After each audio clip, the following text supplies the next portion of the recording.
La définition que nous trouvons de la prière dans le langage courant est la suivante. La prière est un acte codifié ou non, collectif ou individuel, par lequel on s'adresse à Dieu ou à une divinité ou à un être désigné comme médiateur de Dieu ou de la divinité. Mais alors, que nous dit Jésus sur ce qu'est la prière ? Dans Jean 14, versets 13 et 14, Jésus dit « Et tout ce que vous demanderez en mon nom, je le ferai, afin que le Père soit glorifié dans le Fils. Si vous demandez quelque chose en mon nom, je le ferai. » Je vous propose de tourner les yeux vers la prière. Qu'est-ce que la prière ? Avec la définition que nous venons voir précédemment, nous comprenons que pour Jésus, la prière, c'est une demande faite à Dieu le Père dans le nom de Jésus-Christ. Alors, nous allons commencer par voir le fait que Jésus nous a laissé un exemple de prière. Et je vais vous lire cet exemple de prière qui se trouve dans Matthieu 6, les versets 9 et 15. Voici donc comment vous devez prier. Notre Père qui es dans les cieux, que ton nom soit sanctifié, que ton règne vienne, que ta volonté soit faite sur la terre comme au ciel. Donne-nous aujourd'hui notre pain quotidien. Pardonne-nous nos offenses, comme nous aussi nous pardonnons à ceux qui nous ont offensés. Ne nous induis pas en tentation, mais délivre-nous du malin. Car c'est à toi qu'appartiennent, dans tous les siècles, le règne, la puissance et la gloire. Alors Jésus est allé un peu plus loin, il nous a également enseigné sur la manière dont nous devions prier. Dans Matthieu 6, les versets 5 à 8, il dit « Lorsque vous priez, ne soyez pas comme les hypocrites, qui aiment à prier debout, dans les synagogues et au coin des rues, pour être vus des hommes. Je vous le dis en vérité, ils reçoivent leur récompense. Mais, quand tu pries, entre dans ta chambre, ferme ta porte, et prie ton Père qui est là dans le lieu secret. Et ton Père, qui voit dans le secret, te le rendra. En priant, ne multipliez pas de vaines paroles, comme les païens, qui s'imaginent qu'à force de paroles, ils seront exaucés. Ne leur ressemblez pas, car votre Père sait de quoi vous avez besoin, avant que vous le lui demandiez.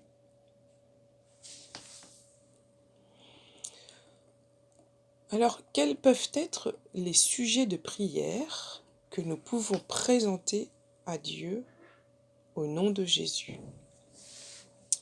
Là encore, dans les évangiles, Jésus nous donne des indications très précises. Il nous dit qu'il faut prier pour les enfants. Matthieu 19, 13 à 15. Alors, on lui amena des petits-enfants, donc on amena des petits-enfants à Jésus, afin qu'il leur imposât les mains et pria pour eux. Mais les disciples les repoussèrent. Et Jésus dit, « Laissez les petits-enfants, et ne les empêchez pas de venir à moi, car le royaume des cieux est pour ceux qui leur ressemblent. » Il leur imposa les mains et partit de là.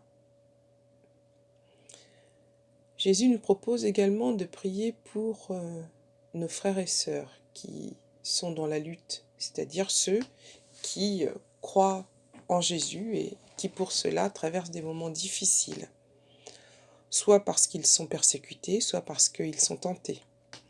Luc 22, verset 32, c'est Jésus qui parle. « Mais j'ai prié pour toi, afin que ta foi ne défaille point. Et toi, quand tu seras converti, affermis tes frères. »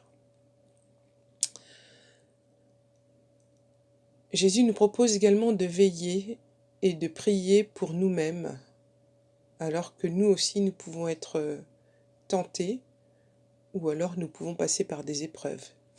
Marc 14, verset 38. « Veillez et priez afin que vous ne tombiez pas en tentation. L'esprit est bien disposé, mais la chair est faible.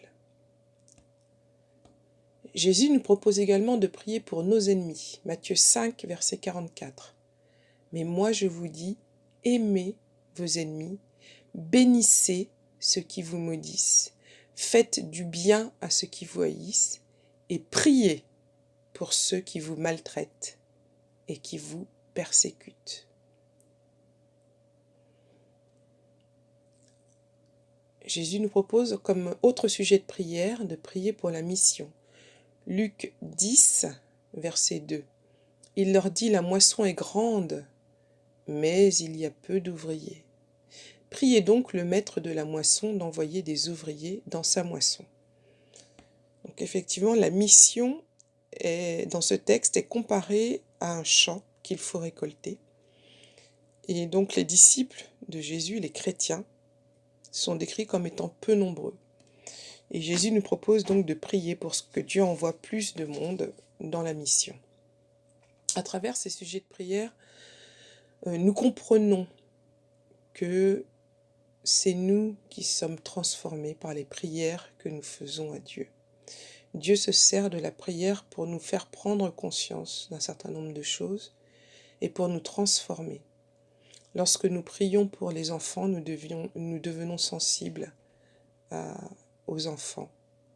Lorsque nous prions pour nos ennemis, eh bien nous arrêtons de les détester et nous commençons à les aimer. Et lorsque nous prions pour être préservés de l'épreuve ou de la tentation, eh bien nous sommes plus sensibles à cela et nous faisons attention à nous. Et nous faisons également attention à nos frères. À quel moment prier? Quand prier? Où prier? Là encore, nous avons dans les évangiles des indications. Jésus nous propose de prier à l'écart. Matthieu 14, verset 23. Quand il eut renvoyé la foule, Jésus monta sur la montagne pour prier à l'écart. Et comme le soir était venu, il était seul. Jésus propose de prier dans un lieu désert. Marc 1, verset 35. Vers le matin, pendant qu'il faisait encore très sombre, il se leva et sortit pour aller dans un lieu désert où il pria. Jésus prie également sur la montagne, Marc 6, verset 46. Quand il eut renvoyé la foule, il s'en alla sur la montagne pour prier. Jésus prie toute la nuit, Luc 6, verset 12. En ce temps-là, Jésus se rendit sur la montagne pour prier, et il passa toute la nuit à prier Dieu. Jésus nous encourage également à prier toujours sans se relâcher. Luc 18, verset 1, Jésus leur adressa une parabole pour montrer qu'il faut toujours prier et ne point se relâcher. Alors dans la Bible, il y a plusieurs types de prières. En introduction, il est vrai que j'ai partagé la prière que Jésus nous a laissée en modèle, mais nous découvrons dans la Bible qu'il y a plusieurs types de prières et nous allons maintenant les analyser. Premier type de prière, c'est la demande. C'est la phase élémentaire et enfantine de la prière, mais Dieu se plaît à exaucer de telles prières. Matthieu 7, versets 7 et 8. Demandez et l'on vous donnera, cherchez et vous trouverez, frappez et l'on vous ouvrira. Car quiconque demande reçoit, celui qui cherche trouve, et l'on ouvre à celui qui frappe. Matthieu 20, les versets 20 à 23. Dans ce cadre-là, la mère de Zébédée fait une demande à Jésus. Alors la mère des fils de Zébédée s'approcha de Jésus avec ses fils et se prosterna pour lui faire une demande. Jésus lui dit, « Que veux-tu ? Ordonne, lui dit-elle, que mes fils, que voici, soient assis dans ton royaume, l'un à ta droite et l'autre à ta gauche. » Jésus répondit, « Vous ne savez ce que vous demandez. Pouvez-vous boire la coupe que je dois boire ?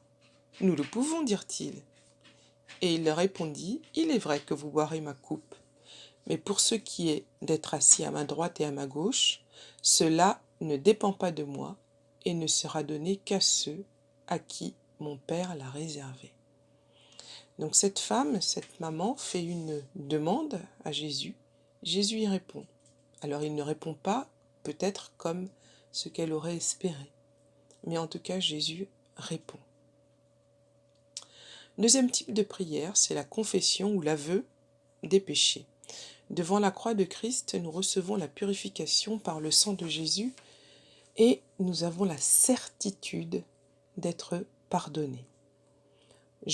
1 Jean 1, versets 9 et 10. Si nous confessons nos péchés, il est fidèle et juste pour nous les pardonner et pour nous purifier de toute iniquité. 1 Jean 2, verset 1. Mes petits enfants, je vous écris ces choses afin que vous ne péchiez point. Et si quelqu'un a péché, nous avons un avocat auprès du Père, Jésus-Christ, le juste. Alors, toujours pour nous encourager à l'aveu des péchés, 2 textes de Proverbes. Proverbe 28, verset 9. Si quelqu'un détourne l'oreille pour ne pas écouter la loi, sa prière même est une abomination. Et Proverbe 28, verset 13. Celui qui cache ses transgressions ne prospère point, mais celui qui les avoue et les délaisse obtient miséricorde. Donc, nous sommes invités à confesser et à avouer nos péchés dans le cadre de la prière. Troisième type de prière, la louange, la célébration, l'éloge. Une église vivante, une église de communauté de croyants vivants, loue le Seigneur de tout son cœur et en toutes circonstances, parce que Dieu seul en est digne. Il existe un terme dans la Bible, Alléluia, qui veut dire vive le Seigneur. Éphésiens 5, versets 18 et 19, soyez au contraire remplis de l'Esprit, entretenez-vous par des psaumes, par des hymnes et par des cantiques spirituels, chantant et célébrant de tout votre cœur les louanges du Seigneur. Quatrième type de prière, la reconnaissance, le remerciement qu'on appelle également action de grâce. Effectivement, c'est la moindre des choses de remercier Dieu pour tous ses bienfaits qu'on ne mérite pas. Son cœur peut être blessé quand on oublie.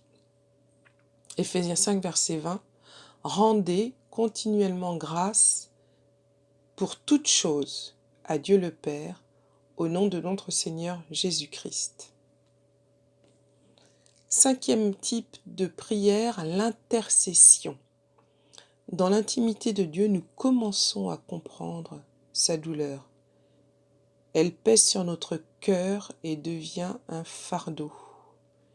Et ainsi nous venons à Dieu présenter un certain nombre de sujets, un certain nombre de personnes. Éphésiens 6, les versets 18 à 20. Faites en tout temps par l'Esprit toutes sortes de prières et de supplications. Veillez à cela avec une entière persévérance. Et priez pour tous les saints. Priez pour moi, afin qu'il me soit donné, quand j'ouvre la bouche, de faire connaître hardiment et librement le mystère de l'Évangile, pour lequel je suis ambassadeur dans les chaînes, et que j'en parle avec assurance, comme je dois en parler. Ça, c'est une prière de Paul, l'apôtre qui a fait le tour du monde connu d'alors pour répandre le message de Jésus. Sixième type de prière, c'est l'adoration. Dans l'Ancien Testament, l'adoration se traduisait par une attitude physique, la prosternation, le fait de se prosterner, de se mettre à genoux, de se courber, de se coucher. Dans la Nouvelle Alliance, notre esprit est dans une attitude de prosternation devant Dieu. C'est l'abandon complet de nous-mêmes. Nous n'existons que pour Dieu. Il est tout. L'adoration en esprit a lieu dans le temple céleste, mais également dans le temple qu'est notre corps. Et c'est cela que Dieu recherche.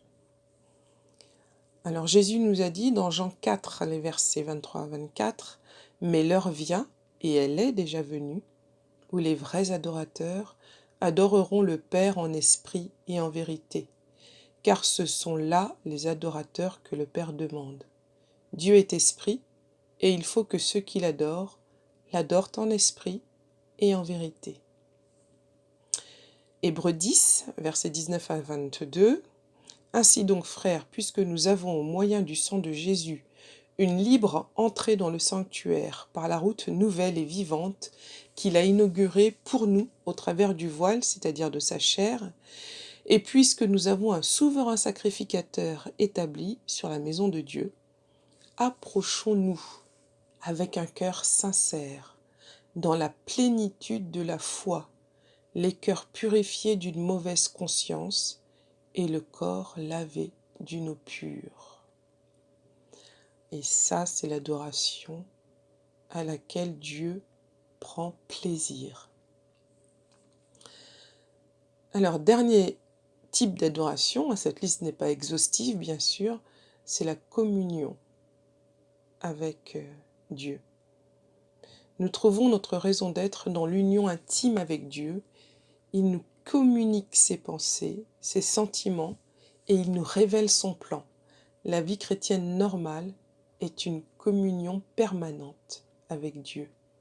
1 Jean 1, versets 3 à 6.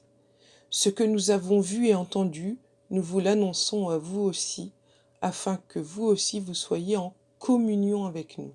Or, notre communion est avec le Père et avec son Fils Jésus-Christ.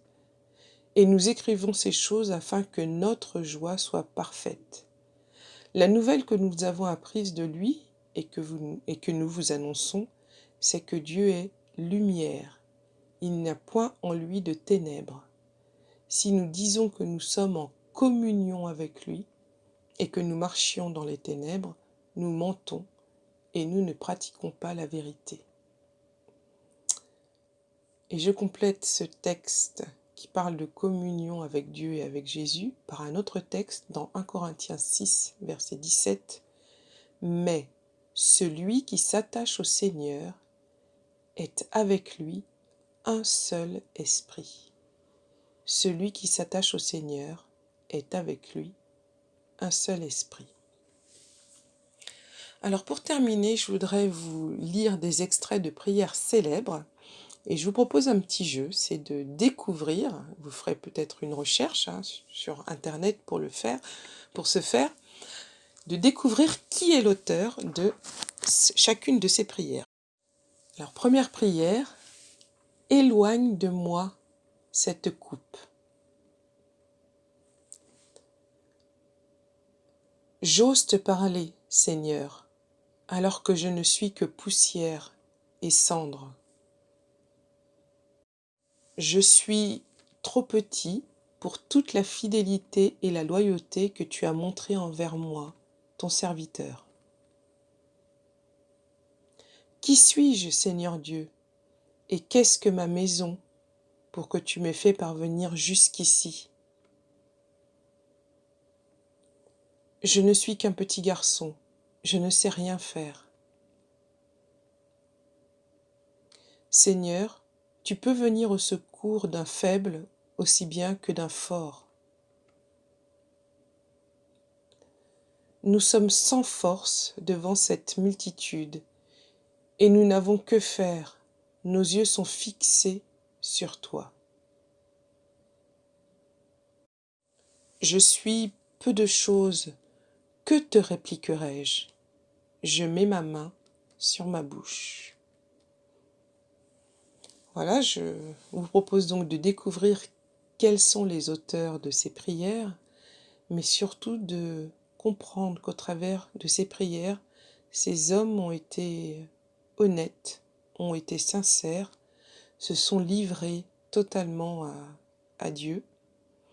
Et en fait, c'est ce à quoi nous sommes invités dans nos prières que nous ferons à Dieu, au nom de Jésus, et assurément, Dieu répondra à nos prières.